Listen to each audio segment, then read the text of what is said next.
एक गीता तो पैदा हुई कृष्ण से, लेकिन इतनी हजार गीताओं से कोई एक कृष्ण दोबारा नहीं। मैंने एक लड़के से कहा कि आप मुझे छोड़ दीजिए, क्योंकि चौक में सत्संग था, तो मैंने उससे कहा कि कटिया टोला तक छोड़ दीजिए। तो उस बच्चे को मुझे वहां से यहाँ तक छोड़ने में बड़ी शर्म आई। उस दिन मुझे एहसास हुआ कि कपड़े जो हैं रुकावट हैं। मैं एक तरीके से सोया हुआ व्यक्ति जैसे सब होते हैं वैसे ही था, लेकिन सन्यास के बाद दृष्टि बदल गई। लेकिन शरीर तो वही है ना। मुझे मेरे घर वाले ही नहीं समझे, और मेरी पत्नी मुझसे नाराज थी, होती हैं यार, पत्नियां नाराज ही होती हैं, पत्नियों को दौलत चाहिए, साफ बात कह रहा हूँ। और मेरे जीवन में बहुत सी ऐसी स्त्रियां जो मुझे प्रेम करती हैं, मैं मना नहीं करता। अगर वो स्त्री पूरे तरीके से रहना चाहती है खुल के और बालिग है, नियम का पक्का हूँ। अगर मुझसे कोई स्त्री कहे कि मैं 17 साल की हूँ, आपके साथ आना चाहती हूँ, तो कानून का सम्मान करता हूँ। मैं कहूंगा भाई 1 साल रुक जाओ, 18 साल के हो ना तब आ जाना। अब यहाँ मैं कहता हूँ कि जो मेरा चरित्र है वो मैं अपने बच्चों को किस ढंग से दे रहा। तो जब मेरी बेटी का विवाह हुआ तो सबसे पहले तो मैंने ये कहा कि तू प्रेम करती है तो तू बिना विवाह के संग क्यों नहीं रहती। लेकिन उसने कहा कि नहीं पापा, ये तो गलत बात है और मैं समाज, तो मैंने उसका विवाह किया। भाई वो चाहती तो मैं भी क्यों थोपूं, क्योंकि अगर मैं अपनी बात थोपता हूँ तो ये भी अपराध है। लेकिन मैंने विवाह के वक्त अपनी बेटी को एक आशीर्वाद दिया, और वो आशीर्वाद ये था कि बेटा जा तू खुश रहे, लेकिन अगर तुझे कभी दिक्कत हो और लगे कि पीड़ा है तो मुझे बता देना, मैं तलाक करा दूंगा। शादी में 2 बेटियां हैं, दोनों बेटियों की शादी में दोनों को यही आशीर्वाद दिया। अच्छा। और दोनों की शादियों में मैं अपनी गर्लफ्रेंड्स के साथ भी आया था जो मेरे साथ रहती है। धर्म जो है वो 5 किलो की रुई के समान है, जिसे किसी के ऊपर फेंक के मार देने से चोट नहीं लगती। लेकिन धर्म को जब धारणाओं के बंधन में बांध दिया जाता है तो वही 5 किलो रुई 5 किलो का बांट बन जाती है दबा दबा के। तो मेरा अपना ऐसा एक मानना था कि दुनिया में सभी तरीके की समस्याओं का समाधान प्रेम से निकल सकता है, और सभी तरीके के जो अपराध हैं वो प्रेम की कमी से घटित होते हैं। लेकिन हमने प्रेम को कभी सम्मान ही नहीं दिया। लेकिन शायद परमात्मा चाहता था कि मैं और भी रंग देखूं। तो उस दिन की मुझे याद आती है कि मेरे पिता ने एक बार, हम बैठे हुए थे और मेरे पिता ने कहा कि भाई सन्यास ले लिया तो क्या कुछ करोगे नहीं। तो मैंने कहा कि मैं कर सकता हूँ कुछ भी, लाओ थोड़े कुछ पैसे दे दो। तो उन्होंने अपनी जेब से कुछ पैसे निकाले, वो 1500 रुपए थे, और ऐसे फेंके। तो उस 1500 रुपए से हमने एक छोटा सा रेस्टोरेंट शुरू किया। अचानक एक दिन की बात थी, एक कपल बैठा और उसने काफी सारा खाने पीने का सामान लिया। तो टेबल लगभग 300-350 रुपए की उसने टेबल पे सामान ले लिया, और 3-3.5 घंटे लगभग वो बैठा, लेकिन खाया पिया उसने कुछ नहीं। बाद में जब वो उठा अपना पेमेंट दे के जाने लगा तो मैंने कहा भाई यार तुम पेमेंट तो दे दिया, लेकिन खाया तो तुमने कुछ नहीं। तो बोले देखो भैया हम तो बैठना चाहते थे, भूखे तो थे नहीं, लेकिन आपके अगर हम कुछ खाने को नहीं लेते तो ये एक प्रॉब्लम थी, तो आप भी हमें बैठने नहीं देते। तो मैंने कहा कि बेटा आगे से ऐसा करना, तुम आना, तुम जितनी देर बैठना हो बैठना, जो खाना वो ले लेना, लेकिन उसके अतिरिक्त अगर तुम बैठना तो 1 घंटे के 10 रुपए मुझे दे देना। उस समय प्रति रेस्टोरेंट में कपल आते थे, ये सारे अखबार निकाल रहे थे, लेकिन उसी रेस्टोरेंट में शाम को 6 बजे के बाद मैं मेडिटेशन कराता था। ये किसी ने क्यों नहीं निकाला? जहां मेरा अपमान होता है मैं नहीं छुपाता। मेरे लिए सत्य का वो मतलब नहीं है कि मैं आपके ऊपर सत्य की उंगली उठाऊं, क्योंकि आपके ऊपर जो सत्य की उंगली उठा रहा हूं हो सकता है उसमें मेरी खिसियाहट शामिल हो। नमस्कार, आप देख रहे हैं यंग भारत न्यूज़ और मैं नरेंद्र यादव।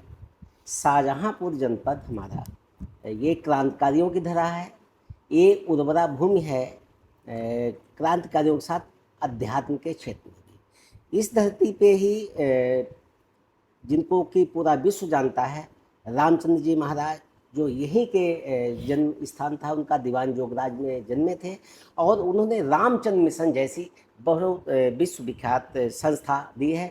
और आज उसकी जो है सहज मार्ग साधना, उसको सब कोई जानता है।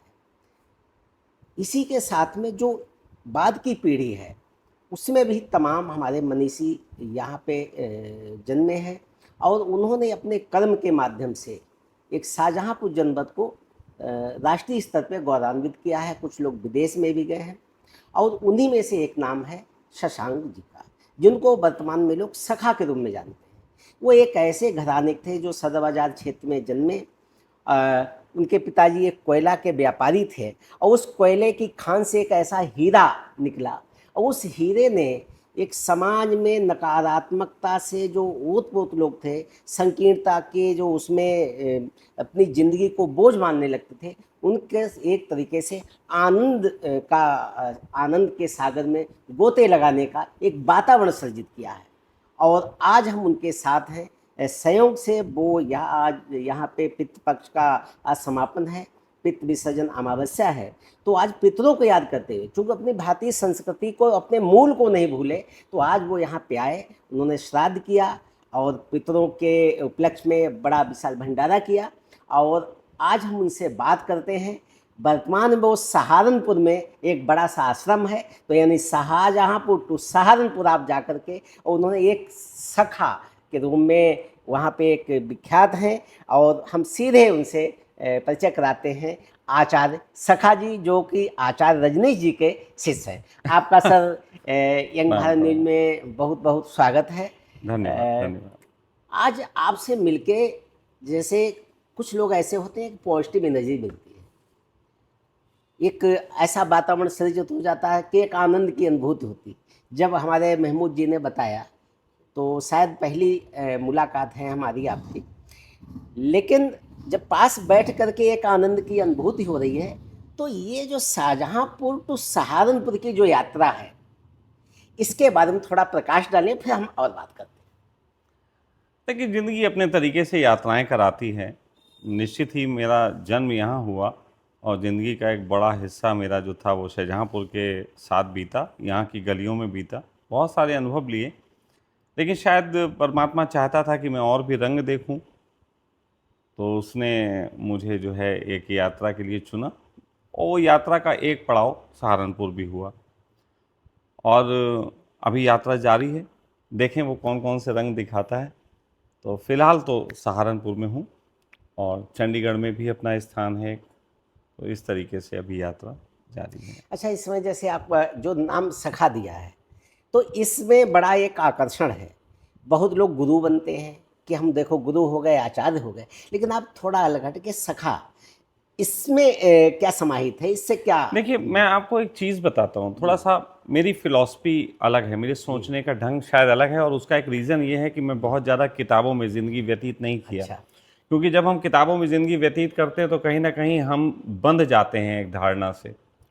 मेरा अपना ऐसा मानना है कि धर्म के मार्ग पे जो नियम कानून चलते हैं, वो कहीं ना कहीं इंसान की चेतना को स्वतंत्र करने की बजाय बंधन का काम अधिक करते हैं। और यही कारण है कि कोई लाखों करोड़ों में एक व्यक्ति होता है, उस मार्ग पे पहुंचता है, लेकिन बाकी कहीं कोई पहुंचता दिखाई नहीं देता। जैसे कह सकते हैं कि एक गीता तो पैदा हुई कृष्ण से, लेकिन इतनी हजार गीताओं से कोई एक कृष्ण दोबारा नहीं आया, है ना। मतलब किसी भी धर्म में देख लीजिए, ऐसा हुआ ही नहीं कि दोबारा क्रांति पैदा हुई हो।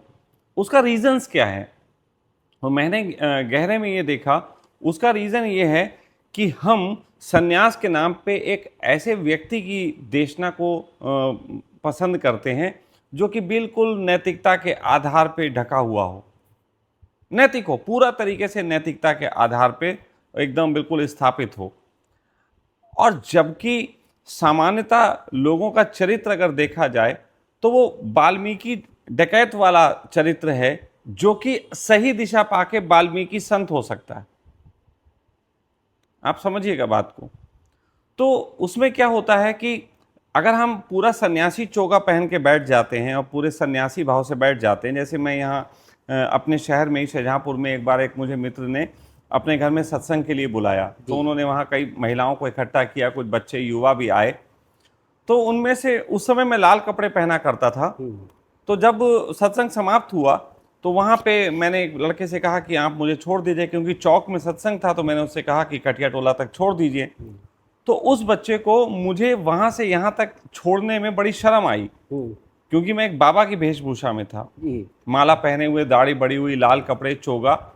वो मोटरसाइकिल पे यहाँ तक लाया और बड़ा शर्मिंदा होके लाया। वो उस दिन मुझे एहसास हुआ कि कपड़े जो हैं रुकावट हैं। उसके बाद अगले हफ्ते जब उन्होंने मेरा प्रोग्राम रखा, तो मैं मॉडर्न ड्रेस में गया, और मॉडर्न ड्रेस में उसी बच्चे से, क्योंकि वो बच्चा वहाँ आया था अपनी माँ के साथ पिछली बार, उस दिन भी, तो उससे मेरा अच्छा संवाद हुआ और उसने कहा कि पिछली बार मैं आपको ले गया था, मुझे शर्म आई थी, लेकिन इस बार मुझे आप दोस्त जैसे लगे। तो मुझे समझ में आया कि अगर हमें वास्तव में किसी के जीवन में परिवर्तन के लिए काम करना है तो हमें उन आवरणों को हटाना पड़ेगा बीच हटाना से, पड़ेगा। जो कि कम्युनिकेशन में बाधा देते हैं। मतलब सहज तरीके से जो चीज़ बिल्कुल। है। अब सन्यासी, स्वामी जी, ये शब्द डराते हैं, ये धारणा में बांधते हैं, लेकिन सखा धारणा में नहीं बांधते। और ये देखिए, ये ड्रेस धारणा में नहीं बांधती, ये ड्रेस तो आकर्षित करती है कि हम भी इस तरीके से दिख सकते हैं, खूबसूरत दिख सकते हैं। अच्छा, एक यहाँ पे एक ये भी था कि जब हम भी आए, जब बताया कि हमारे भी दिमाग में सन्यासी हैं तो एक परिवेश है, आपको देखा रफ एंड टफ जैसा भी है, हृदय से आप सन्यासी हैं। और तो सन्यासी जो हृदय से ही होता है। वाह कोई आडंबर नहीं है। इसमें एक चीज़ और है कि हर कोई कहता है कि हम जिस उसमें हैं तो उसकी एक मर्यादा होती है, एक उसके अनुरूप रहना पड़ता है। तो आपने जो एकदम से जो चेंज किया, जैसे आप सामान्य तरीके से बैठे, कोई समझेगा नहीं कि आप इतने बड़े सन्यासी हैं, इससे क्या सीख मिलती है और क्या आप दे पाते हैं लोगों को? देखिए, पहली बात तो सीख ये मिलती है कि सन्यास का पूरा कंसेप्ट जो है आदमी की इनर कॉन्शियस से है। सन्यास का लेना देना ऊपर के आवरण से नहीं है। नहीं है। और जिस तरीके से ऊपर के आवरणों के सन्यासी मानने हम लगते हैं, तभी वहाँ पे जो है वो गीदड़ घुस जाते हैं उस रूप में और लोगों का शोषण करते हैं। लेकिन अगर आप आत्मिक रूप से सन्यास को देखें तो वहाँ पे किसी भी प्रकार का वस्त्र या कोई भी चीज़ बाधा नहीं देती। अब रही बात मर्यादा की बात, तो मर्यादा जो है वो बहुत अलग चीज़ है। मर्यादा वस्त्रों से नहीं आती। हमारे भारतीय अगर उसमें देखा जाए या पूरे विश्व का साहित्य उठा के देखा जाए तो बहुत तरीके के दर्शन हैं। एक ही दर्शन नहीं है जो सब पे थोपा गया हो। हर व्यक्ति के लिए अलग अलग तरीके का दर्शन है। अब जैसे मैं एक बहुत बहुत ऐसी बात कहने जा रहा हूँ जिसे समझिएगा। जी। जैसे हिंदू धर्म में भगवान राम और हिंदू धर्म में भगवान हनुमान। अब आप बताइए, क्या राम का दर्शन हनुमान जी पे लागू है या हनुमान जी का दर्शन राम पे लागू है? दोनों के दर्शन भिन्न हैं। राम का जो दर्शन है वो चारित्रिक है, सामाजिक है, उसमें वो विवाह भी करते हैं, उसमें उनके बच्चे भी हैं। लेकिन हनुमान का दर्शन भक्ति दर्शन है। लेकिन फिर भी उन दोनों के बीच मैत्री है। कहीं आपको कोई घर्षण दिखाई देता है? This is the beauty of consciousness. Consciousness में घर्षण नहीं है। घर्षण जो है वो कहीं ना कहीं दिखावे में है। अगर हम किसी चीज को भारी बना लेते हैं तो घर्षण है। देखिए, धर्म जो है वो 5 किलो की रुई के समान है, जिसे किसी के ऊपर फेंक के मार देने से चोट नहीं लगती। लेकिन धर्म को जब धारणाओं के बंधन में बांध दिया जाता है तो वही 5 किलो रुई 5 किलो का बांट बन जाती है दबा दबा के, और वो 5 किलो का बांट किसी का अहित कर सकती है। तो धर्म को धारणाओं से मुक्त होना चाहिए। धर्म जब धारणाओं से मुक्त होता है तो वो प्रेम होता है, आनंद होता है, करुणा होता है, मैत्री होता है। लेकिन धर्म जब जो है आचरण से और दिखावे से बंध जाता है, मर्यादाओं की जंजीरों में कैद किया जाता है, तो फिर दिखावे शुरू होते हैं, धोखे शुरू होते हैं, 420 शुरू होती हैं, शोषण शुरू होता है, राजनीति शुरू होती है। मैं उससे मुक्त हूँ। बहुत अच्छा आपने कहा, जो वर्तमान में जो प्रासंगिक भी है। इसलिए अभी हम नेपाल का हमने देखा, नेपाल में जो युवा क्रांति नाम दिया गया और जिस तरीके से आया, हमारे इस समय थोड़ा सा ये प्रश्न अटपटा जरूर लगेगा और कुछ लोगों को अखरेगा भी, लेकिन प्रासंगिक है और ज़रूरी भी है। जिस तरीके से भारत में धर्म के नाम पे, जाति के नाम पे एक दूसरे को बांटने की प्रवृत्ति चल रही है, क्या आपको लगता है कि इस समय किस धर्म की ज़रूरत है? कैसे मैत्री भाव बढ़े, कैसे सखा भाव बढ़े और हमारा देश मजबूत हो? मेरा मानना ये है कि मैं यहाँ शाहजहाँपुर में जब था तो जो मुझे जानते हैं वो जानते होंगे कि मैं तृप्ति रेस्टोरेंट चलाता था। तो मेरा अपना ऐसा एक मानना था कि दुनिया में सभी तरीके की समस्याओं का समाधान प्रेम से निकल सकता है। जी। प्रेम से। और सभी तरीके के जो अपराध हैं वो प्रेम की कमी से घटित होते हैं। प्रेम और ईमानदारी, इसकी कमी से सारे अपराध घटित होते हैं। लेकिन हमने प्रेम को कभी सम्मान ही नहीं दिया। प्रेम को हमने हमेशा ही एक कुरूपता के साथ देखा, या जबरदस्ती में उसको भी हमने एक आचरण में बांध के देखा। हमने प्रेम को हमेशा ही वो बड़ी बड़ी नाम देने की कोशिश की। लेकिन आप एक बताइए, क्या कोई मंजिल ऐसी हो सकती है जिसकी शुरुआत जमीन के चलने से ना होती हो? बहुत ऊंचाइयों के शिखर पे बैठा हुआ हिमालय पर्वत पे कोई साधु, वो जाएगा तो पहले जमीन से चल जमीन के। से ही। तो सबसे पहले हमें शारीरिक प्रेम को ही समझना पड़ेगा। अगर हम शारीरिक प्रेम से जो है लोगों को समझना शुरू करें, तो धीरे धीरे एक ऐसी स्थिति आ सकती है कि हम एक दिव्य प्रेम की बात भी करें। और इस प्रक्रिया में जब आदमी लगता है तो उसके जीवन को एक दिशा मिलती है। अभी क्या है, राइट नाउ की अगर स्थिति कही जाए तो इंसान चारों तरफ से दमित है। शिक्षा दमन दे रही है, शिक्षा एम्बिशंस दे रही है। एक व्यक्ति डॉक्टर इसलिए नहीं बन रहा है कि उसे समाज की सेवा करनी है, बल्कि इसलिए बन रहा है कि पैसा अच्छा मिलता है। एक व्यक्ति इंजीनियर इसलिए नहीं बन रहा है कि उसे पुल अच्छा निर्माण करना है, बल्कि वो पुल से खा लेगा रिश्वत, वहां पे कमीशन खाएगा, ज्यादा पैसा कमाएगा, इसलिए वो इंजीनियर बनना चाहता है। तो यहाँ पे हम अपने काम को प्लेजर के लिए नहीं कर रहे हैं, यहाँ हम हर काम को धन के लिए कर रहे हैं। और शिक्षा जब कुरूप हो जाती है, केवल धन कमाने के लिए शिक्षा हो जाती है, तो कहीं ना कहीं शिक्षा जो है वो शोषण का अड्डा बन जाती है, और जो बन गई है। मेरा मानना है ये शिक्षा भी बदली जानी चाहिए। इंसान को शिक्षा उतनी दी जानी चाहिए जितने में उसे बाहरी जगत का आनंद मिलता हो। मैं आपसे एक प्रश्न उठाता हूं, कोई भी बता दे कि जो शिक्षा उसे दी जाती है स्कूलों में वो उसके जॉब में काम आती हो? नहीं आती। जॉब में ट्रेनिंग काम आती 20 दिन की, तो इतने दिन की शिक्षा क्यों दे रहे हो? 20 दिन की ट्रेनिंग ही दे दो। बहुत सारी मुद्दे हैं उठाने के। एक ज्वलंत शाहजहांपुर के लिए खासकर हम बात करें, अभी हाल में आपने बड़ी घटना सुनी होगी कि एक व्यक्ति ने अपनी 2 बच्चों को जहर दे के मार जी दिया। बिल्कुल सुना था, और बहुत उसके पीड़ा बाद भी में हुई। खुद सुसाइड कर दिया, दिखावे का। इसके बाद में एक ऐसी प्रतिस्पर्धा शुरू हुई, जब यहाँ पे भी बाढ़ आई तो बाढ़ में नदी में कूदने की प्रवृत्ति ऐसी चली कि 10 लोगों की जान चली। ये जो इस समय पेशेंस नहीं रहा, बहुत जल्दी लोग हिम्मत तोड़ देते हैं और मौत को गले लगाते हैं। चूँकि आपने सदैव चाहे आचार्य रोसो को जी का रहा, तो वो आनंद के लिए जिस तरीके से उन्होंने बाह्य आडंबर को, और जैसा कि आपने बताया कि कोई दिखावटी वाला नहीं, जो सत्य है वो सामने है। तो वर्तमान में ऐसी परिस्थितियों से कैसे निपटा जाए, और आम जन को परिवार से लेकर के, व्यक्ति से लेकर के समाज को लेके, जो व्यक्ति एक इकाई हो गया, परिवार एक इकाई, वो समाज की एक इकाई मानेंगे, तो क्या करना चाहिए? देखिए, मैं आपको बताऊं कि मैं ज्योतिष पे भी काम करता हूं। अच्छा। मैं ज्योतिष को समझता हूं। ज्योतिष के अनुसार एकमात्र ग्रह है कि अगर वो आपका खराब है तो आपके बाकी सारे ग्रह भी बेकार हो जाते हैं, और वो है बुध। अच्छा। बुद्धि। बुद्धि। और बुद्धि जो है उसको खराब करने के लिए आज के समय में सबसे ज्यादा जो कारगर चीज है वो है आपका मोबाइल। मोबाइल आपकी बुद्धि खराब करता है। उसके बहुत बहुत मैं उदाहरण दे सकता हूं, लेकिन फिलहाल शॉर्ट में बता रहा हूं। तो मोबाइल हमारी बुद्धि खराब करता है। आजकल हमने अपने आश्रम में एक अभियान छेड़ा हुआ है।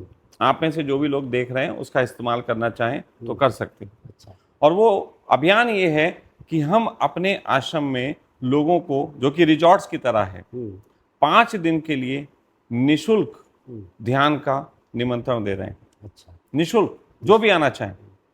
लेकिन एक ही शर्त है, मोबाइल नहीं। मोबाइल हमारे यहाँ आप जब आएंगे तो रख लिया जाएगा, और जब जाएंगे 5 दिन बाद तो दे दिया जाएगा। और इस 5 दिन में आप बोलेंगे नहीं, आपको कोई प्रवचन नहीं दिया जाएगा, किसी तरीके का ज्ञान नहीं दिया जाएगा, कोई कंठी नहीं दी जाएगी, कोई माला नहीं दी जाएगी। साधारण से सफ़ेद वस्त्रों में आपको आना है और 5 दिन वहाँ पे व्यतीत करना है। भोजन आपको मिलेगा, रहने की व्यवस्था आपको मिलेगी। 5 दिन तक आदमी को अपने साथ समय गुजारना चाहिए। दुनिया में आजकल एक नई लड़ाई चल गई है, और वो लड़ाई चल गई है गुरुओं को अपना स्टेटस सिंबल बनाने की। आज के दौर में ऐसा कोई इंसान नहीं जिसने कोई ना कोई गुरु नहीं बना रखा हो, और हर गुरु जी ने कोई ना कोई ध्यान विधि पकड़ा रखी, और हर ध्यान विधि पकड़ाने के नाम पे ना जाने कैसे कैसे तमाशे जगत में चल रहे। और फिर इसमें गुरुडम बीच में आता है। तो हमारे यहाँ कोई गुरु नहीं, मैं भी नहीं, मित्र हूँ आपका, अवसर दे रहा हूँ आपको।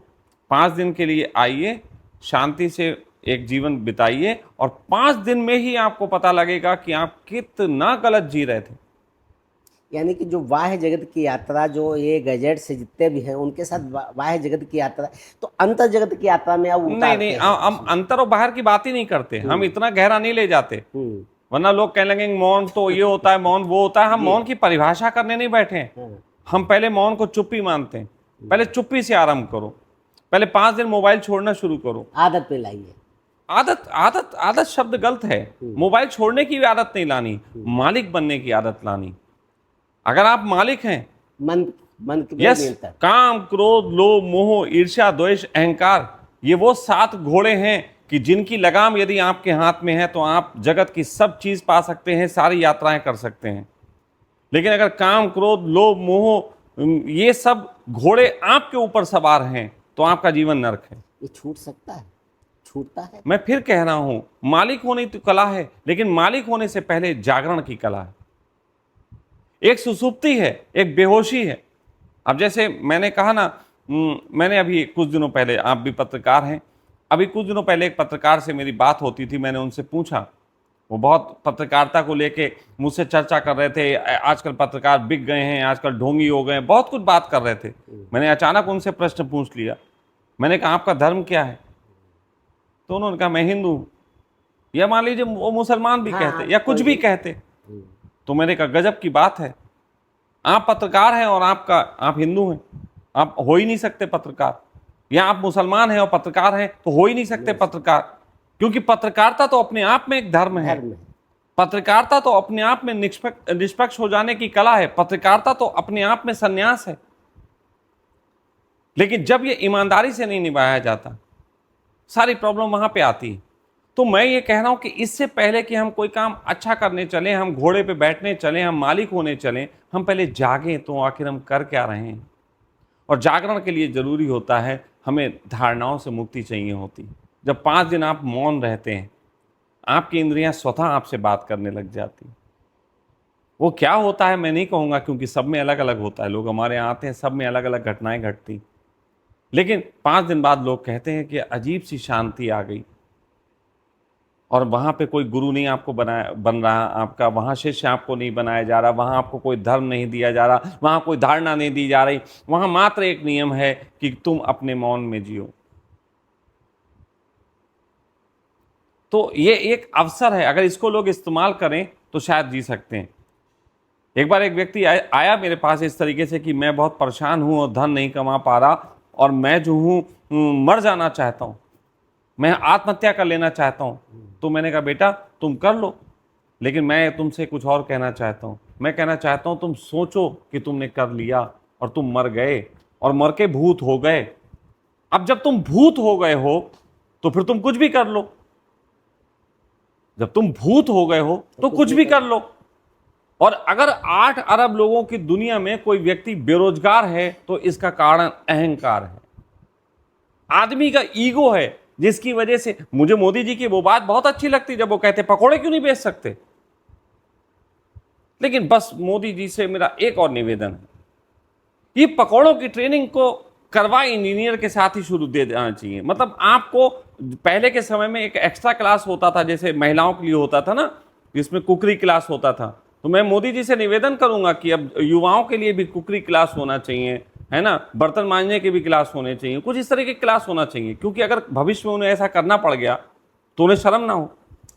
यहाँ पे चूँकि ये सवाल आपने उठाया पकौड़े वाला, चूँकि आपका जीवन की यात्रा एक आपने शुरुआत की थी स्वास्थ्य संवर्धन का, हम उससे नाम दे सकते हैं, यानी एक रेस्टोरेंट से, और नाम भी बड़ा प्यारा था, तृप्ति। तृप्ति मेरी बेटी का नाम था। अच्छा, मेरी छोटी बेटी है, उसका नाम तृप्ति। जहाँ तृप्ति मिलती है जब कोई भूखा हो, प्यासा हो, और जब उसको आवश्यकता की पूर्ति हो जाती तो वास्तव में तृप्ति मिलती, और बेटी के नाम से रखा।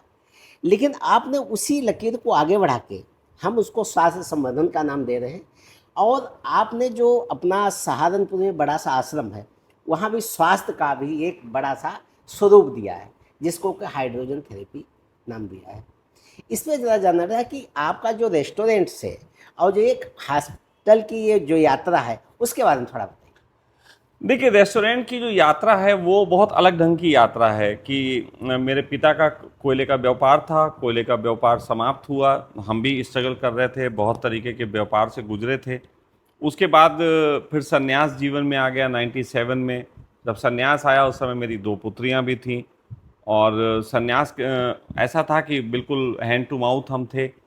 तो उस दिन की मुझे याद आती है कि मेरे पिता ने एक बार हम बैठे हुए थे और मेरे पिता ने कहा कि भाई संन्यास ले लिया तो क्या कुछ करोगे नहीं? तो मैंने कहा कि मैं कर सकता हूँ कुछ भी, लाओ थोड़े कुछ पैसे दे दो। तो उन्होंने अपनी जेब से कुछ पैसे निकाले, वो 1500 रुपये थे और ऐसे फेंके और कहा कि कुछ करके दिखाओ। अब 1500 रुपये सामने, तो उस 1500 रुपये से हमने एक छोटा सा रेस्टोरेंट शुरू किया जो कि चाट पकौड़ी के टिक्की से ठेले से शुरू हुआ एक तरीके से, और धीरे धीरे वो एक खाने के होटल में तब्दील हो गया 2-3 महीने में। लेकिन मेरा क्योंकि संन्यास का वो आरंभ ही था, मुझे ये सब चीज़ें व्यर्थ लग रही थी, तो वो मैंने वहीं उस समय छोड़ के पिताजी को, और मैं अपनी पूरी साधना में लग गया, पूरी मतलब ध्यान यान सब, मैंने कोई जाना छोड़ दिया, सब कुछ छोड़ दिया। और उसके बाद साल 2 साल की जो मेरी यात्रा रही, फिर मौन से गुजरने के बाद मुझे लगा कि मुझे एक आवाज़ आई अंदर की कि रेस्टोरेंट जाना चाहिए। मैं वहाँ चला गया। तब मेरे माता पिता एक होटल चलाते थे जो कि खाने पीने का था, तृप्ति था। तो वहाँ की घटना है कि 3-4 दिन के बाद मैं वहाँ बैठा हुआ था, तो वहाँ पे एक कपल आया, क्योंकि आरमेला डिग्री कॉलेज पास में था। तो वहाँ एक कपल आया जिसे मेरे पिता ने भगाया। तो जब वो भगाया तो मैंने कहा यार, मैं पिताजी से लड़बड़ा, मैं कहा यार आपने उन्हें क्यों भगाया? कहने लगे ये प्रेमी आके बैठ जाएंगे, लफड़ा करेंगे, कल को बदनामियां होंगी, ये वो। तो मैंने कहा पिताजी आप कौन होते हैं तय करने वाले कि ये अच्छे हैं बुरे हैं? बिल्कुल सही। आपका काम है, आप रेस्टोरेंट का, आप इन्हें चाय नाश्ता जो भी हो वो दीजिए, आप ये सब चक्कर में कहाँ पड़े? उन्हें लगा लड़का तार्किक है, बहस में है, पहले पता नहीं 2 साल के लिए आया नहीं है ना, अब फिर ना भाग जाए कहीं। तो उन्होंने कहा अच्छा ठीक है भैया, तो अब आए तो तू बैठाल देना। तो मैंने अगली बार जो कपल आए मैंने उनको बैठालना शुरू कर दिया। फिर एक घटना घटी कि अचानक एक दिन की बात थी, नेक्स्ट स्टेप आ गया कि एक कपल बैठा और उसने काफी सारा खाने पीने का सामान लिया। तो टेबल लगभग 300-350 रुपए की उसने टेबल पे सामान ले लिया और 3-3.5 घंटे लगभग वो बैठा, लेकिन खाया पिया उसने कुछ नहीं। बाद में जब वो उठा अपना पेमेंट दे के जाने लगा तो मैंने कहा भाई यार तुम पेमेंट तो दे दिया लेकिन खाया तो तुमने कुछ नहीं। तो बोले देखो भैया हम तो बैठना चाहते थे, भूखे तो थे नहीं, लेकिन आप क्या, अगर हम कुछ खाने को नहीं लेते तो ये एक प्रॉब्लम थी, तो आप भी हमें बैठने नहीं देते। बात तो लॉजिकली ठीक है, हम भी कब तक खाली बैठने देते। मुझे लगा लेकिन इतना सारा खाना फेंकना मेरे मतलब हृदय को चुभ रहा था। तो मैंने कहा कि बेटा आगे से ऐसा करना, तुम आना, तुम जितनी देर बैठना हो बैठना, जो खाना वो ले लेना, लेकिन उसके अतिरिक्त अगर तुम बैठना तो 1 घंटे के 10 रुपए मुझे दे देना। 2 लोग बैठो तो 5-10 रुपए मुझे दे देना, इतना मेरे लिए काफी होंगे। तो फिर वहां से क्या हुआ, अब जो जिसको 350 देने पड़ रहे थे उसी को 4 घंटे के 40 रुपए देने पड़ रहे थे। तो अचानक ही बूम हो गया मामला। मतलब यानी एक आपने एक इसको इनोवेटिव आइडिया भी कह सकते हैं। देखिए और बड़े मजे की चीज है। अच्छा एक बात बताइए, ये इनोवेटिव आइडिया था या एक मानवता थी? ये जरूरत भी थी। नहीं, मानवता थी या इनोवेटिव? तो मैं तो मानवता की उंगली पकड़ के चल रहा था, मैं कोई इसको आइडिया के रूप में नहीं ले रहा था। ये तो परमात्मा का प्रसाद के तरीके से मेरे सामने एक बात आ गई और मैंने उसको कर दिया। अच्छा, तो उसके बाद मैं यहाँ पे वो प्रेमियों का हो गया और वो इतना ज्यादा हो गया कि संभाले नहीं चुका। मेरे पिता, और मैं आपको बता रहा हूं कि वो धीरे धीरे इतना बड़ा कि 10,000 रुपए पर डे के सिटिंग चार्ज आने लगे। सुबह से शाम तक भरा रहता था और लोगों के पास कुर्सियां नहीं बचती थी तो रुमाल बिछा के बैठने लगे और सब बड़ी इज्जत करते थे, सब मुझे सम्मान देते थे और मैं भी उनके बीच उनकी बातों को सुनता। अब कोई प्रेमी लड़ रहा है तो मैं उसका समाधान कर देता। कोई प्रेमी जो है, कभी कभी ऐसा भी होता कि एक लड़की बैठी हुई अपने प्रेमी के साथ और एक और आ गया और वो जो आया है वो उसका भाई है। अच्छा, तो ऐसी सिचुएशन हुई तो उसके भाई ने उस लड़के का गिरेबान पकड़ लिया, तू मेरी बहन के साथ कैसे आया? तो मैं बीच में गया, मैंने अपना जूता उतारा, मैंने कहा तू जिस लड़की के साथ आया वो मेरी बहन है, अब बोल। फिर मैंने उनकी दोस्ती कराई, बाद में वो मतलब जो थे भाई बहन संग आने लगे। अब आप देखिए, ये किसी को लगेगा कि मैं व्यभिचार सिखा रहा हूँ, लेकिन मैंने तो एक मानवता सिखाई। एक प्रेम के मानवता है। हम शब्द मानवता देंगे, हम प्रेम भी नहीं देंगे। कहाँ कौन प्रेम समझा? अभी अभी हम प्रेम शब्द देंगे, लोग कहेंगे प्रेम तो राधा कृष्ण का होता है। अरे भैया, राधा कृष्ण का होता होगा, अभी तो यहाँ वाले राधा कृष्ण कहाँ हैं? लेकिन ये मानवता भी कहाँ? मानवता भी अगर कोई आया, अगर देखिए, मानवता इसलिए है कि अगर हमें प्रेम करने का अधिकार है तो मेरी बहन को भी अधिकार है। ये मानवता है, इंसानियत के नाते। और इससे हानि नहीं है, इससे एक समझ बढ़ती है, इससे हत्या नहीं होती, इसे व्यभिचार नाम नहीं दिया जा सकता। एक चीज ये बिल्कुल जो आप बोल रहे हैं ये व्यवहारिक है जी, और ये हर कोई इसको आत्मसात भी करता है, लेकिन दूसरे के लिए वो उसको गलत कहता है, खुद करना चाहता है देखिए, दूसरे के लिए। देखिए, मैं आपको एक चीज कहूंगा। जी, अब होता क्या है, जो बात मैं कह रहा हूं ये बात कोई कहता ही नहीं है। कहता नहीं।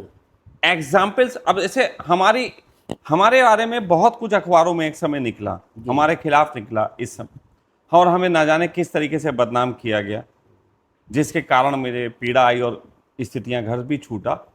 लेकिन उस समय तृप्ति रेस्टोरेंट में कपल आते थे, ये सारे अखबार निकाल रहे थे, लेकिन उसी रेस्टोरेंट में शाम को 6 बजे के बाद मैं मेडिटेशन कराता था, ये किसी ने क्यों नहीं निकाला?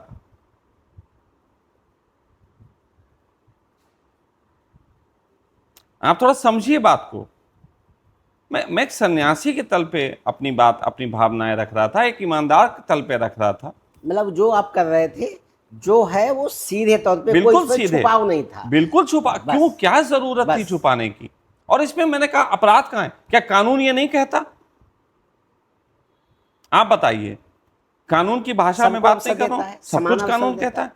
तो उसी चीज को, अच्छा एक चीज इसमें थोड़ा हमें जोड़ेंगे, जो आपने वहां से शुरुआत करी और एक जो सही था, जो हर कोई उसको महसूस करता था सही, उसको एक तरीके से मानवता का भी दे कि आपने उसको वहाँ पे न्याय किया, उसको अपने जीवन में, अपने परिवार में किस तरीके से उसको, अगर हम उदाहरण दें भगवान शिव के परिवार का, कि ये कि भगवान शिव के गले में सर्प पड़ा है और कार्तिकेय जी का जो है वो वाहन मोर है, मोर सांप को खाता है, इस तरीके से चाहे उनका वाहन शेर है, उनका बैल है, तो उनको एक दूसरे के विरोधाभास होने के एक संतुलन है।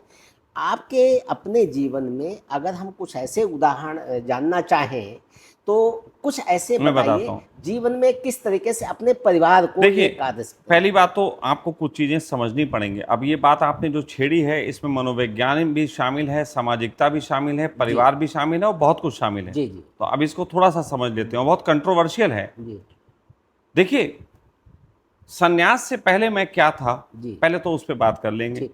भाई, सन्यास से पहले मैं एक आम सा लड़का आम। था आम जो कि धंधे कर रहा था पैसा कमाने के लिए, जी। है ना, जिसकी नजर में लड़की एक सेक्स की चीज होती थी। यही होता है ना, यही होता है, यही होता है ना, व्यवहारिक बिल्कुल व्यवहारिक तल पे। तो मैं एक तरीके से सोया हुआ व्यक्ति जैसे सब होते हैं वैसे ही था। लेकिन सन्यास के बाद दृष्टि बदल गई। लेकिन शरीर तो वही है ना, शरीर तो वही है ना। मुझे मेरे घर वाले ही नहीं समझे। सबसे ज्यादा विरोध मेरे घर वालों ने मेरा किया। समाजवाद में। हाँ, सबसे ज्यादा विरोध मेरे घर वालों ने किया, मेरी माँ ने किया, सेकंड नंबर पे मेरी वाइफ ने किया। लेकिन मेरी वाइफ ने जो किया वो मेरी माँ के दबाव में और मेरी सास के दबाव में किया। साफ कह रहा हूँ, मेरे सिर्फ पिता थे जो मुझे थोड़ा समझते थे। अब उस समय मेरी बेटियां भी थी, फिर इन लोगों के दबाव में मेरी बेटियों ने भी मुझे विरोध किया। तो एक तरीके से मेरा सामाजिक बहिष्कार हो गया। तो मैं इसको ऐसे कहता हूं कि 25 साल तक एक व्यक्ति अगर झूठ को जीता हो और अचानक वो एक दिन सच्चा हो जाए तो 25 साल का झूठ उसे पटक देता है। 25 साल का झूठ एक दिन के सत्य को हरा देगा। लेकिन अगर फिर हम सत्य पे डटे रहे, लगातार चले, जैसे तो मैं डटा रहा, तो उसके बाद मेरा सत्य इतना मजबूत हो गया था कि अब 25 साल के झूठ को हरा सकता था। लेकिन एकदम तो सब नहीं हारते, है ना। कुछ लोग हारने का ड्रामा भी करते हैं, और ऐसे ड्रामे मेरे साथ भी हुए। मेरे परिवार के कुछ लोग जो अब एक समय था जब मैं थोड़ा सही होने लगा, तो मैं परिवार से पहले निकल के चला गया, 12-14 साल अलग रहा, हैंड टू माउथ कंडीशन में जिया, मेरी इज्जत ही नहीं थी।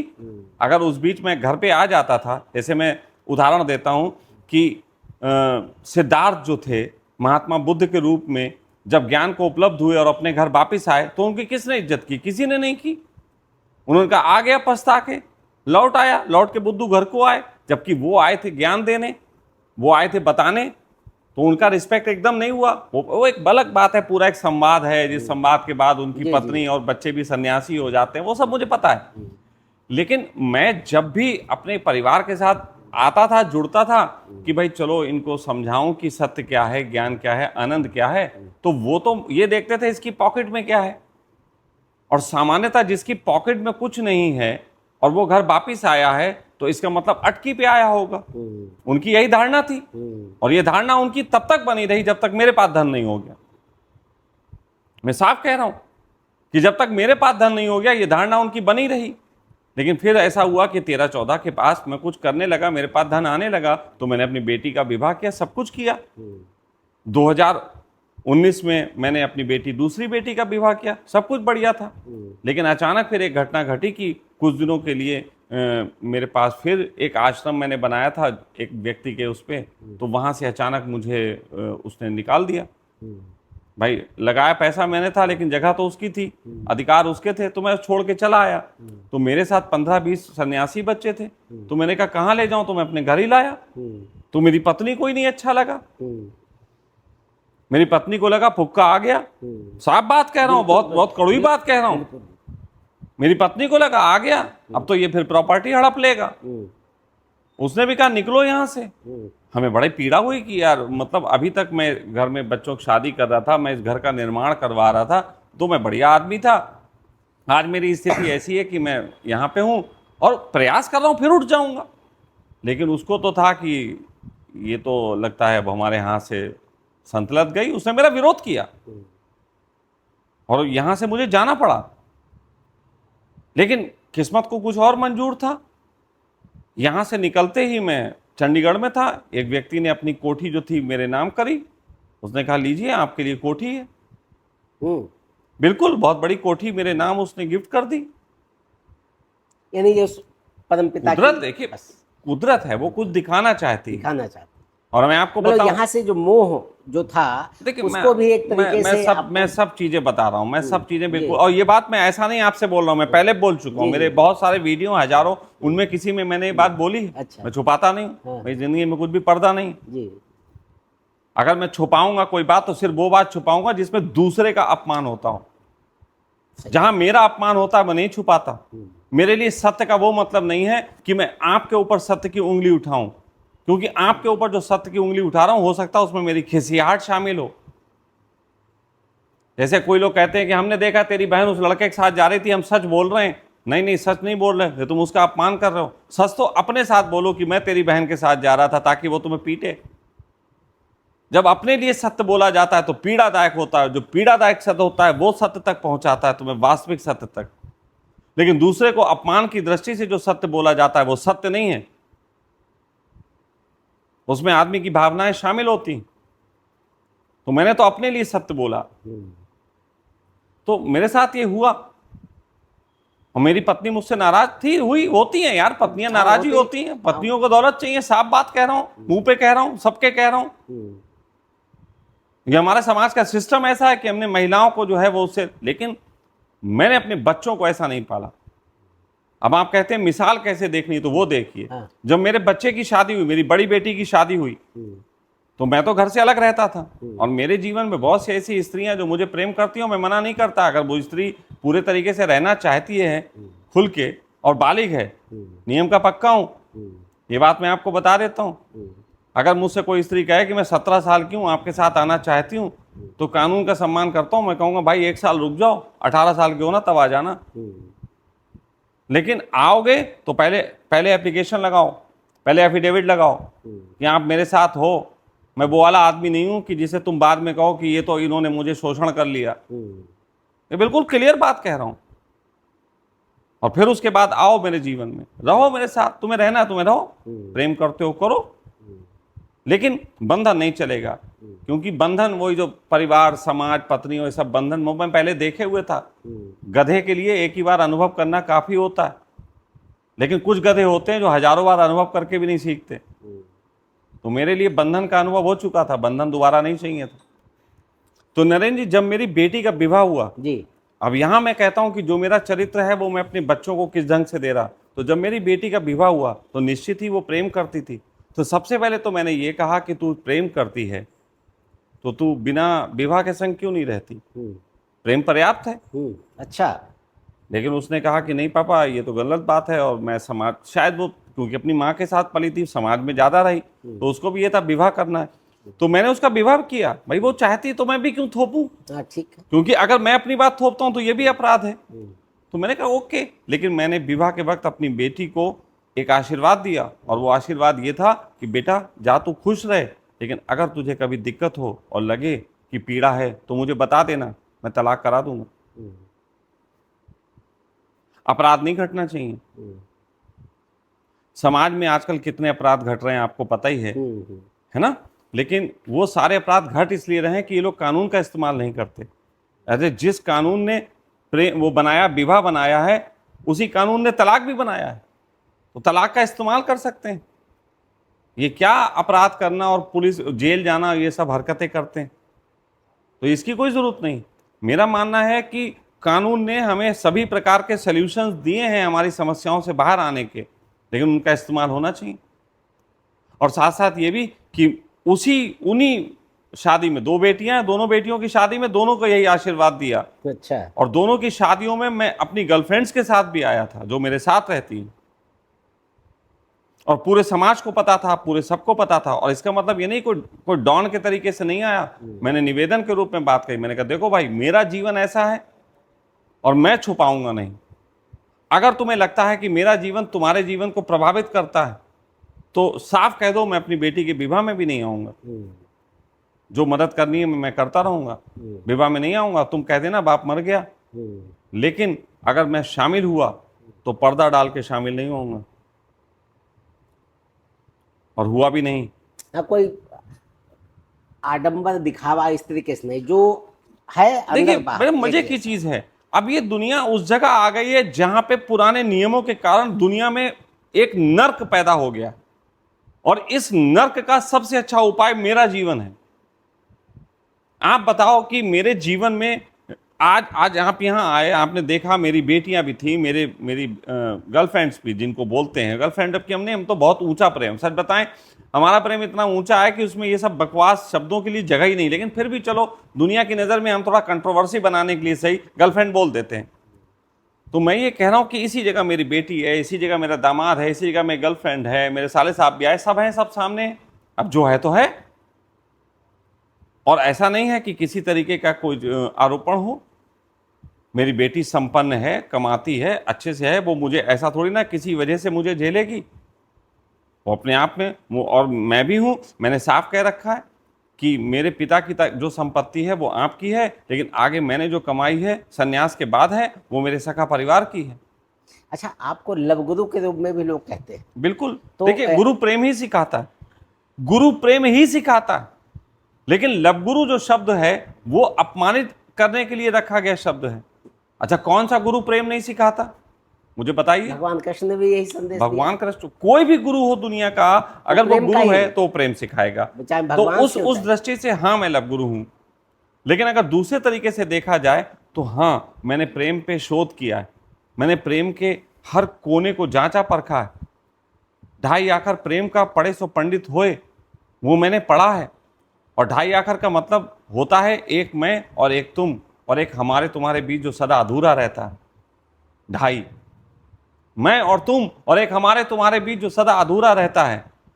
अब देखिए क्या होता है, सामान्यतः एक व्यक्ति और लड़का लड़की, अभी कोई प्रेम नहीं है, जिंदगी अच्छी चल रही, प्रेम हो जाता है। अचानक पता लगता है जेलेसी होने लगी, अचानक पता लगता है डोमिनेट करने लगे, अचानक पता लगता है हिंसा होने लगी, अचानक होने लगता है तो उससे नहीं मिलेगी, इससे नहीं मिलेगी, ना जाने क्या होने लगता है। ये क्यों हो रहा है?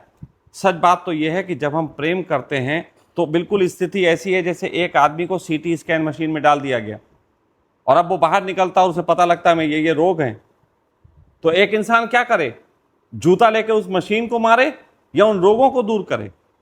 तो उन अर्थों में मैं लव गुरु हूं। मैंने जीवन में उन सब रोगों का सामना किया, काम, क्रोध, लोभ, मोह, ईर्ष्या, द्वेष, मतलब अहंकार। ये स्कैन करके आप बताते थे कि क्या है। यस, सही मायने में वो तस्वीर मैं दिखा अगर देते। कोई व्यक्ति किसी समस्या में है तो मैं उसे बता सकता हूं कि तुम्हारे बीच की ये प्रॉब्लम कैसे सॉल्व हो सकती। अच्छा, एक लव गुरु से एक लव जिहाद बड़ा शब्द चल रहा है और जिसमें राजनीति हो रही है। अब देखिए, इसमें जो है मेरा अपना एक मानना है जी, कि हम उन पे बात भी नहीं करना चाहते। ये इतने गलत तरीके की चीज है कि पूछो मत। सच बात तो यह है कि प्रेम को प्रेम ही रहने दो, कोई नाम ना दो, कोई नाम है ना। हमने कोई देखी है, अनावश्यक नाम हाँ, ना हमने जोड़ो। देखी है इन आंखों की महकती खुशबू, हाथ से छू के इसे रिश्तों का इल्जाम ना दो, सिर्फ एहसास है ये दूर से महसूस करो, प्यार को प्यार ही रहने दो, कोई नाम ना दो। दो लोगों के बीच जो घटना घटती उन्हें घटने दो, तुम बीच में कौन होते हो। यदि अपराधी है जेल डालो, लेकिन उसे नाम तुमने लव जिहाद क्यों दे दिया भाई। आप एक बात बताओ, आप प्रेम को क्यों बदनाम कर देते हो, हर जगह घसीट लाते हो, प्रेम का क्यों हर समय बलात्कार करते हो। अगर प्रेम नाम का मैं धर्म बनाऊं तो मैं तो फिर केस कर दूंगा कि प्रेम के ऊपर आरोप है। अरे भाई, एक व्यक्ति ने अपराध किया तो बस वो व्यक्ति का अपराध काफी है, उसे किसी नाम से क्यों, हिंदू, मुस्लिम, सिख, ईसाई या फिर उसे प्रेमी के से उससे क्यों जोड़ा जाता है। वो एक व्यक्ति की जहनियत है, वो एक गंदा है, उसने अपराध किया, निश्चित सजा मिलनी चाहिए, लेकिन उसे किसी नाम से क्यों जोड़ा जाना। अच्छा, एक ये चीज़ है, राजनीतियां हैं। एक राजनीति अपने यहाँ एक नारा दिया जाता है, हिंदू, मुस्लिम, सिख, ईसाई आपस में सब भाई भाई। गलत है। लेकिन जब भाई भाई हैं तो ये विभेद क्यों है? देखिए, वेद तो इंसान, मैंने फिर कहा आपको कि राजनीतिक अपने स्वार्थ के लिए जो है इंसान के चित्त के टुकड़े टुकड़े करता है जी। और इसके लिए वो धर्म का सहारा लेता है। और जैसे मैंने आपसे कहा कि जो धर्म धारणाओं से बंधा हुआ होगा वो 5 किलो की रुई को कॉम्पैक्ट करके 5 किलो का पत्थर बना देगा, और जो धर्म धारणाओं से मुक्त होगा वो और रुई को फैलाएगा, उसे हल्का करेगा इससे और अनंत चोट भी बना नहीं देगा। आएगी। तो आप जिन धर्मों की बात करते हैं, हिंदू, मुस्लिम, सिख, ईसाई, मैं चारों के लिए कहता हूं ये चारों धर्म जो हैं वो धारणाओं से बंधे हुए हैं और धारणाओं से मुक्त होने चाहिए। अरे टोपी तक की तो धारणा है, एक टोपी ऐसे लगाएगा तो मुसलमान नजर आएगा, ऐसे लगाएगा तो हिंदू हो जाएगा। ये क्या बात हुई भाई, ये क्या बात हुई। फिर वही बात आती है कि उंगली फोड़ के देखो, दोनों के अंदर खून निकलेगा, बताओ हिंदू का कौन सा, मुसलमान का कौन सा। अब चूंकि समय ज़्यादा हो रहा है, अब हम एक बात ये करें, जैसे जो आपने हॉस्पिटल बनाया, चूँकि स्वस्थ समाज एक सामाजिक सरोकार है, जन सरोकार है, मानवता की बात कही आपने, तो वो अपने काम किया है और बड़ा काम है। आम एक आदमी जो है कि कोई एक्सीडेंट हो जाता है, उसको उठा के अस्पताल ले जाने में उसको झिझक लगती है, वो बोझ लगता है, लेकिन आपने एक तरीके से इतना बड़ा हॉस्पिटल खड़ा किया है। तो उस अस्पताल के द्वारा हमारे चाहे शाहजहाँपुर हो, चाहे प्रदेश हो, चाहे देश हो, चाहे विश्व की बात करें, कैसे लाभ उठा सकते हैं और उसकी खासियत क्या है? देखिए, जैसे नरेंद्र जी आपने कहा कि टाइम बहुत हो गया, तो मैं आपका टाइम बचा देता हूँ। जी, हमारा एक चैनल है जिसका नाम है लव धर्मा। लव धर्मा। लव धर्मा, मैं आपको उसका लिंक दे दूंगा, वो लिंक आप डाल दीजिएगा। उस लिंक में एक और लिंक दे दूंगा जिसमें हमने इस पैथी के बारे पे विस्तार से चर्चा की है। ठीक है, वो 1-1.5 घंटे का वीडियो है। अब यहाँ पे बात देखो, प्रेम की चल रही, सन्यास की चल रही, अब कोई बीमार बेचारा नहीं है, उसे भी जबरदस्ती सुनना पड़ेगा, तो ऐसे ही तो वीडियो से लोग भाग जाते हैं। तो मैं आपको लिंक देता हूँ, आप उसमें लिंक डाल दीजिएगा और वो लिंक लोग देखें और उसमें उनको बहुत सारी जानकारी मिल जाएंगी, क्योंकि लंबा सब्जेक्ट है। हमारी पैथी दुनिया में मैंने ही खोजी है, उससे पहले कहीं इस्तेमाल नहीं होती थी, तो इसलिए उसे समझने के लिए नई समझ चाहिए, और वो उसमें मैंने विस्तार से उसकी चर्चा की है। या तो आप 1-1.5 घंटे सुनने को तैयार हों और फिर आपको उसके बारे में वैसे ज्ञान हो, तो फिर हम आपसे वो डिस्कस अभी भी कर सकते हैं। लेकिन मैं चाहूँगा आपका, हमारा और सभी लोगों का समय बचे। जिन लोगों को भी लगता है कि वो बीमार हैं, किसी ऐसी बीमारी से ग्रसित हैं जिसका वो आज तक इलाज नहीं करवा पा रहे, तो उस कंडीशंस में आप हमसे संपर्क कर सकते हैं और उसके वीडियो के लिंक दिए गए हैं। हमारा इलाज जो हम करते हैं उसमें खासियत ये है कि कोई दवा नहीं देते, कोई ऑपरेशन नहीं करते, कोई योगा नहीं करवाते, क्योंकि जैसे ही आप सुनते हैं दवा नहीं ऑपरेशन, यहाँ बाबा हैं तो योगा करवाते होंगे। योगा नहीं करवाते, आपको कोई डाइट चार्ट नहीं देते, किसी तरीके के नियम में नहीं बांधते। अब है चमत्कार, पूरा जानना हो तो वीडियो देख लीजिएगा, उस वीडियो में आपको चीज़ें मिल जाएंगी। अच्छा, जब अब शेष जो है जैसा कि आपने बताया कि आपकी अवस्था 52 ईयर्स के जी हो चुके हैं, 52 का हूँ। जो शेष जीवन है उसका लक्ष्य क्या? कोई लक्ष्य नहीं। देखो, मैं एक बात समझनी पड़ेगी जो आज तक मैंने जीवन से देखा है। अपनी मर्जी से कहाँ अपने सफर के हम हैं, रुख हवाओं का जिधर का है उधर के हम हैं। जिंदगी जहाँ ले जाती हम चले जाते हैं। हमें कहाँ एक शाहजहाँपुर से उठा के लवगुरु से और एक जो है हॉस्पिटल खुलवा दिया, जिसमें मैं एक नई पैथी के तहत लोगों का इलाज कर रहा हूँ। एक अद्भुत तरीके का रिजॉर्ट्स है, एक अद्भुत तरीके का आश्रम है, और लोग समझ ही नहीं पाते हैं कि इसको आश्रम कहें, रिजॉर्ट्स कहें या अस्पताल कहें। तो मिला जुला कॉम्बो है, और न जाने मुझसे वो क्या करवाना चाहता है। बस मैं इतना ही कह सकता हूँ कि वो जैसा जिलाएगा जी लेंगे, जिस हाल में रखेगा रह लेंगे, जो करवाना चाहेगा वो कर लेंगे। हाँ, एक शर्त है, करेंगे बिंदास, करेंगे अपने जीवन को खोल के, पर्दा कोई नहीं डालेंगे। अगर मेरे कर्मों में मुझे कहीं ऐसा नज़र आएगा कि पीड़ा है, तो मेरे बहुत से ऐसे वीडियो भी आप देखोगे जिसमें मुझे रोता हुआ भी देख लोगे। मुझे पीड़ा होती, मैं रोता भी हूँ, इंसान हूँ आपकी तरह। और ऐसे भी वीडियो हैं जिसमें मैं बहुत मस्ती कर रहा हूँ। तो किसी एक वीडियो से आलू से सोना बनने वाले की तरह मेरा आकलन मत कीजिएगा। जिंदगी की एक बहुत बड़ी किताब का एक पन्ना फाड़ के आप पूरी ज़िंदगी का शोध नहीं कर सकते। इसीलिए मैंने अपनी ज़िंदगी को खोल के रखा है, ताकि उसमें आप देख सकें। बहुत सारे कलर हैं, और आप जो कलर पसंद करते हो उस कलर को लेके आप अपने जीवन को आनंद से भरिए। मेरे जीवन से आप सीख लीजिए, लेकिन बाकी जो कलर हैं उनको जाने दीजिए, नहीं तो आप विवाद में पड़ जाएंगे। किसी को धर्म का कलर पसंद आएगा, वो कहेगा बाकी सब तो ठीक है, लेकिन ये प्रेम की बात भी कर देता है। किसी को प्रेम का कलर पसंद आएगा, वो कहेगा बाकी सब तो ठीक है, अब ये डॉक्टरी की बात करने लगा। किसी को ज़रूरत स्वास्थ्य की होगी, वो कहेगा बाकी सब तो ठीक है, कहीं हमें ध्यान ना कराने लग जाए। नहीं, आपको जो ज़रूरत है आप वो बात कीजिए। परमात्मा ने मुझे कई रंगों से नवाजा है, आपको जो कलर अच्छा लगे वो आपके लिए उपलब्ध है। जाते जाते एक प्रश्न, जैसा कि आपने एक उदाहरण दिया कि हम लाल कपड़े पहनते थे और एक युवा लेके आया था, उसको झिझक शर्म लगती।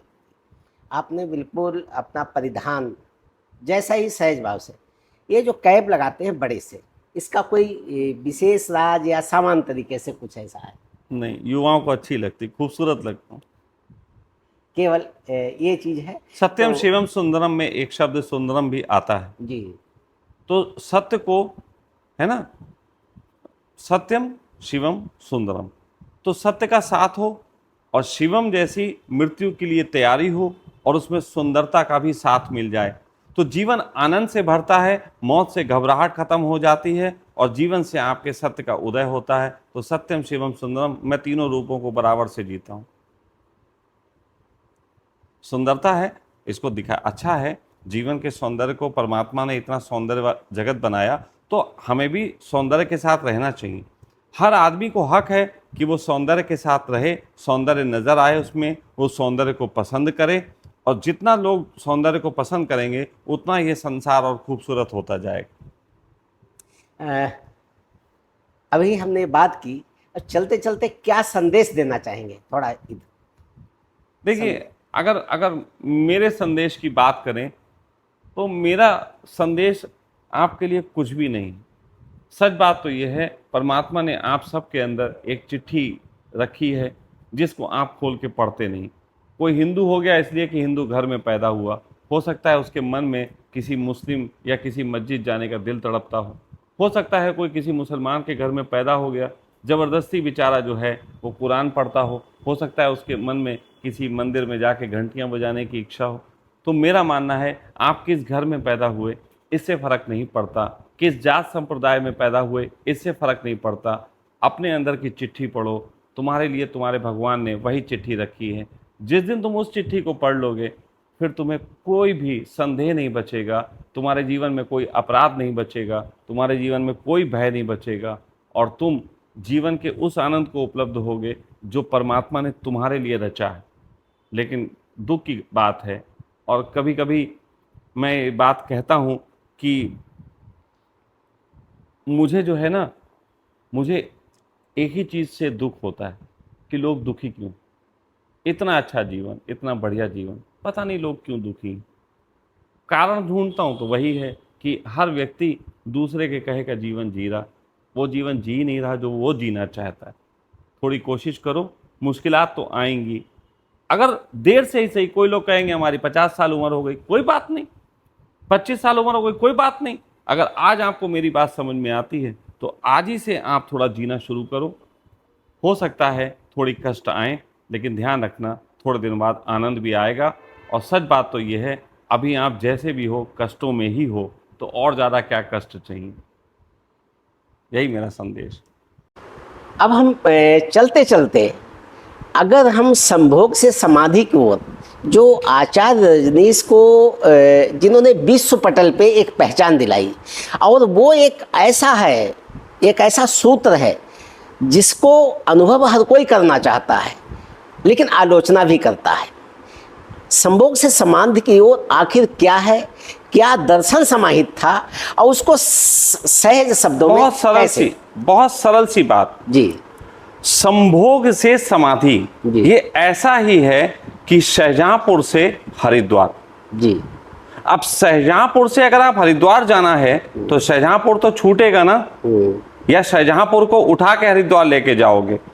तो ओशो का जो ये कंसेप्ट था संभोग से समाधि की ओर, उसका अर्थ था कि संभोग में तो तुम हो, दिमाग हर समय तुम्हारा संभोग में तो रहता ही रहता है, चलो इसको समाधि की तरफ लेके चलते हैं। तो उसकी एक पूरी प्रक्रिया का हिस्सा है, जिसमें संन्यास, जिसमें ध्यान, जिसमें प्रेम, जिसमें करुणा, क्योंकि ये सब सीढ़ियां बनेंगी तुम्हें वहां तक पहुंचने का। तो वास्तव की बात यह है, संभोग से समाधि है, ना कि संभोग द्वारा समाधि। लोगों ने इसको संभोग द्वारा समाधि समझ लिया। बिल्कुल क्लियर, बिल्कुल, कि संभोग से समाधि की ओर, ना कि संभोग द्वारा समाधि की यात्रा। ऐसा नहीं कहा है, संभोग से समाधि की ओर। और उस तक जाने के लिए जो है वो तरीका है कि ध्यान में आदमी उतरे, प्रेम में उतरे, सत्य का साथ हो, तो उसके साथ रहते रहते जो उसकी यात्रा है, तो उसका वो जीवन में जो संभोग है वो उसको समाधि के अनुभव तक ले जा सकता है। देखिए, कंट्रोवर्शियल बात एक यहाँ पे कहूँगा, आप उसको पढ़िए। भगवान शिव और पार्वती के एक पूरे संवाद की एक जिक्र है, जिसमें पार्वती जो है वो शंकर की गोद में बैठी हैं और एक तरीके से वो संभोगरत हैं। और वहाँ पे वो कहती हैं कि हे भगवान, मतलब आपके और हमारे अंग जुड़े हुए हैं, उसके बाद भी हम आपसे दूरी महसूस करते हैं, तो आपसे जो दूर आपके मतलब वो हैं चाहने वाले, वो आपको कैसे समझेंगे। तो उन्होंने संभोग की क्रिया के दौरान ही उनको बहुत कुछ बताया, बहुत ज्ञान दिया कि ऐसे ऐसे मुझे समझा जा सकता है।